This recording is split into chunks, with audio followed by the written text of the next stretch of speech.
Thank you. Thank you for all of you being here, coming here, you traveled all around the world just to be here. And that is so very important. Because one thing they were trying to do in the beginning is to actually isolate all of us. That's what they were trying to do. And my favorite unscrupulous WEF puppet is probably Justin Trudeau, and he coined it. They're just a small fringe minority having unacceptable views at that. It's a no-go. Well, I will have you know, I'm a proud member of that small fringe minority.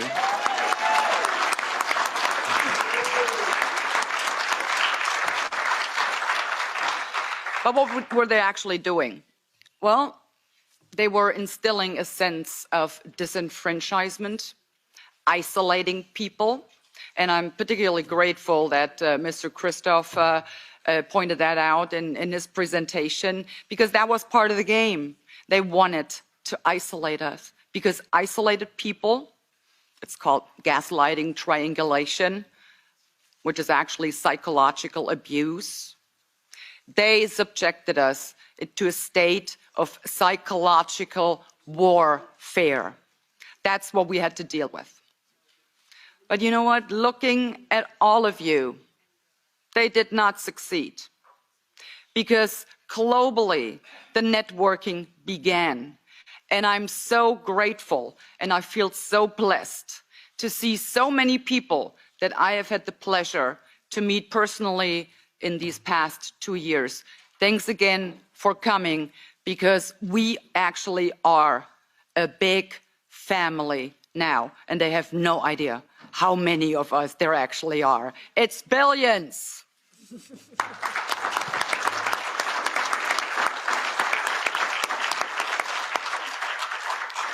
But we are really up against a lot. You might have followed the work we have done with my colleagues and Ivan Sinčić, Christian Terhash in the COVID committee.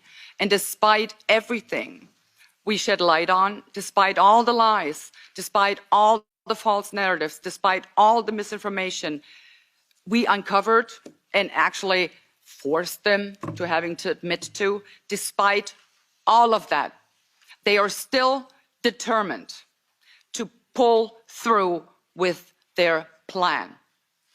We just reviewed the draft report of the COVID committee, and in this report, I can tell you, every single lie is being repeated. They do not stop. One example, the report is 56 pages long, contains 4,480 words. How many times do you think the word adverse side effect is mentioned? How many times? One single time. But not in the way you think it is. Make no mistake. I will tell you what it says. The committee requires the member states, the EU Commission, and the manufacturers of these mRNA injections, well, it doesn't say that there, but requires them to more clearly communicate adverse side effects in an orchestrated, concerted kind of way in order to, and that's the point they're trying to make, in order to prevent the spread of disinformation and fake news. That is what they're after. It's not about the adverse side effects. That is just one example in this report. Like I said, every single lie is being repeated. And as I have been saying, and unfortunately it turned out to be true, this whole COVID madness, this so-called pandemic, it was just a test balloon, a gigantic test balloon. Well, for what, you ask? Well, to see how far they could go, to see what exactly they would have to do to get free individuals in a free and democratic society to consent to being forced into compliance. That's what they were trying to establish. That's what they were trying to figure out. And they have figured it out. Trust me, they are much smarter now. The goal ultimately is to transform our free and democratic societies, into totalitarian societies. Their goal is to strip each and every one of us of our fundamental rights of freedom, democracy, the rule of law. They want to get rid of all of this. And they're robbing us of our identity. Whether it be our national identity, our cultural identity, they won't even stop to rob us of our sexual identity. The very core of who we are, they don't even stop there. This whole COVID thing had never anything to do with public health. It never had anything to do with breaking waves. It always had to do with breaking people in order to make us a part of a mindless, malleable mass, which they can totally control, and we will be completely dependent upon this globalitarian elite. That's what they have in store for us. You're sitting in the EU Parliament, but you can take any kind of international governing body or organization. It is no longer by the people, for the people.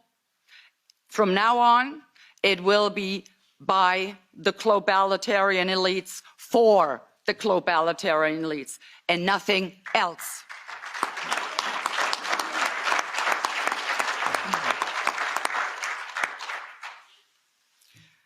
So I'm really imploring the people and all the peoples around the world, for God's sake, stop giving your democratically elected governments the benefit of the doubt. They are not deserving of that. They are not. Stop rationalizing whatever your government is doing. Stop rationalizing and come up with some good intentions. They have no good intentions. Never. As I said before, in the entire history of mankind, there has never been a political elite concerned about the well-being of regular people. And it isn't any different now. Why should it? Stop giving them the benefit of the doubt. Because I can tell you, you cannot comply your way out of a tyranny. It is impossible. Trying to do so, you will only feed a gigantic alligator in the hopes of being eaten last. But guess what? Your turn will come, and then you will be the one swallowed up. I also have to ask the people, end your silence. Speak up. For God's sake, stop complying. Start rebelling. They're out to get you if you do not resist. I would also urge you to stop voting for those who inflict this psychological abuse on you, who mock you for their own good. And here and then, I think of a quote by Lenin, actually, no less. He once said, "It is true, freedom is so precious that it has to be carefully rationed." Lenin. And that's what they're doing in this place, believe it or not, exactly that. And that's what's happening all over the world right now, especially in the Western democracies. Freedom are being carefully rationed. Well, I will not go by that. That is not my motto. I prefer Albert Camus, because I have decided, in order to deal with this unfree world, to defy this unfree world, I have decided to become so absolutely free that my very existence is an act of rebellion. And that's what we all need to do.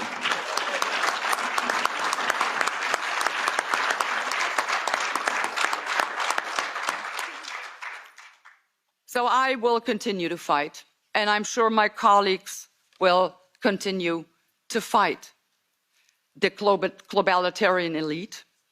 I am determined to do whatever it takes to bring them down. They have us to reckon with now, and that's why they hate us so much.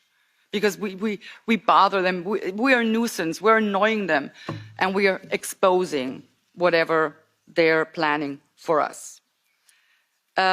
Sometimes it's not that much fun to constantly being accused of, just about everything and anything, but we can at least say, however this pans out in the end, at least we will not stand accused by our grandchildren to having stood by in silence.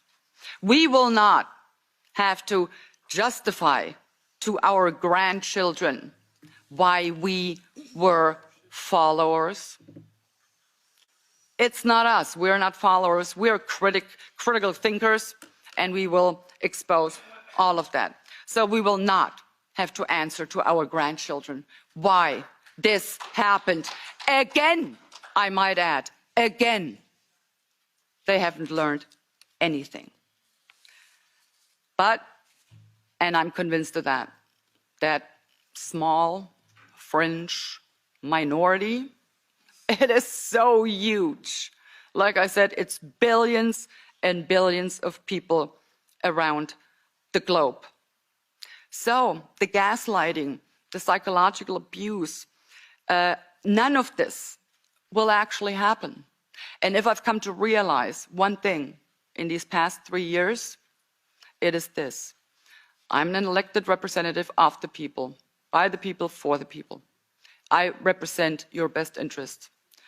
But I've come to realize my most important job actually is to break the psychological abuse, because this psychological abuse only works if there is no contradicting voices. So I have come to realize my most important job to serve in the best interest of the people is to actually use my voice to break the psychological abuse, expose their lies, and give the people validation. That's what they needed, and that's what they needed to actually stand up, take to the streets, and fight this. So this is my promise to you, I will always be that voice that will break their despicable psychological abuse pattern. They're criminals and they belong behind bars. That's where they need to go.